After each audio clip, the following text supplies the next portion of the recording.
Andreas, we've been told that the sunlight will give us cancer, skin cancer. Yes. And you say that's absolutely not true. No, there is no proof yet to that effect. In fact, it's the opposite. That lack of sunshine causes skin cancer. You may know that many people have skin cancers in areas that are never even exposed to the sun. That's true. And so it's not the sun. The UVB is now taken off the hook. It's no longer the culprit. There's a brand new study that just came out and it showed that UVB doesn't cause the cancer. It's the UVA. Now, when you use sunscreens, and there are many sunscreens that just block out UVB, so you don't tan. You basically you don't burn, so that you don't burn your skin. Skin burning is not a good idea. In any case, you don't want to burn your skin. So typically, if your body is in the sun too long, it will start burning. You would want to get out of it. Whereas if you put suntan lotion on, you don't get that signal. And you allow a lot of penetration of UVA. Now there are some of these other screens that are blocking out both UVA and UVB, and you think, oh, now I'm safe. Right. Yes, but you are becoming vitamin D deficient while being in the sun. And if you are vitamin D deficient, your cancer risk goes right up. Okay. So again, skin cancer, any kind of cancer. Right. So you need your vitamin D in order to be cancer-free.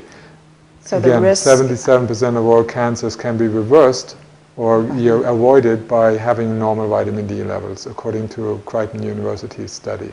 Okay, so you shouldn't get sunburn. You should avoid that. But if you're not wearing sunscreen, your body will tell you if you're getting too much. Yes, the body will, once your skin starts reddening, that's the time to go out. But after if you start increasing your sun exposure, little by little, you will have a natural protection on the skin, which is called tanning. Yes, and I've then read that. You can stay out in the sun hours. I lived in Cyprus for 15 years. It's 330 days sunlight, very bright sunlight, very warm.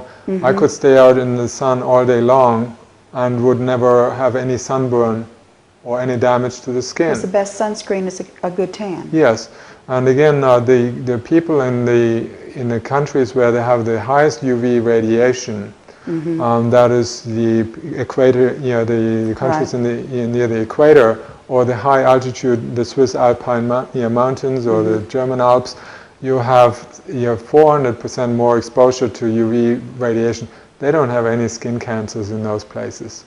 None. No. The places that have the most are places like London in England, very little sun exposure. The northern plains, Norway, Denmark, Finland, Scotland, the most, and Canada.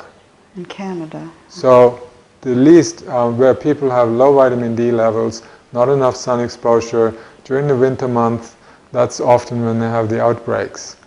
But we can actually harm our skin by using sunscreens? Definitely. Sunscreens they're composed of sometimes dozens of chemicals, carcinogens, that are normally, if you put that in the food, let's say if a food processing company like Healthy Choice or whatever would put that in the food, they would lose their license and the owners would be imprisoned because it's extremely dangerous to put that in the food.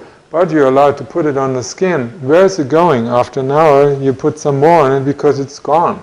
You absorb most of that stuff.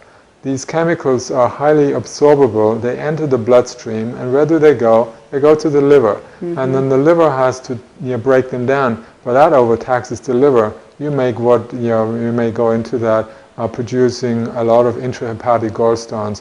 And some of them accumulate in the tissues, in the connective tissues, and if they happen to be in the skin area, under the skin, they saturate there, you may develop skin cancer because you took the sunscreens.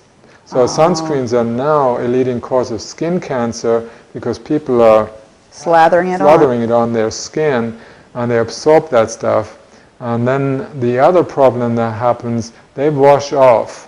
There's that stuff with soap, so they soap the whole body afterwards to get it off, and with it they get rid of all the vitamin D that incidentally or accidentally may have been created on the skin. When you use soap after sunbathing, let's say even without sunscreens, if you just make vitamin D, make sure you don't use soap to wash your skin except under the arms and in the genital area where the sun doesn't go anywhere and the vitamin D is not made. You don't want to wash it off because the vitamin D stays on your skin for up to 48 hours and gradually is absorbed, and that's how you are building it in the body. So you don't want to wash it off. Not right with away. soap, not right away. Okay. So soap is not necessary anyway. I've not used soap except when you make your hands dirty with oil or something else.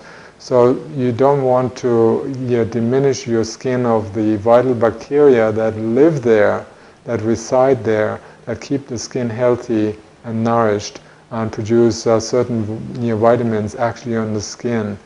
So the bacteria are best friends. You don't want to kill them off all the time.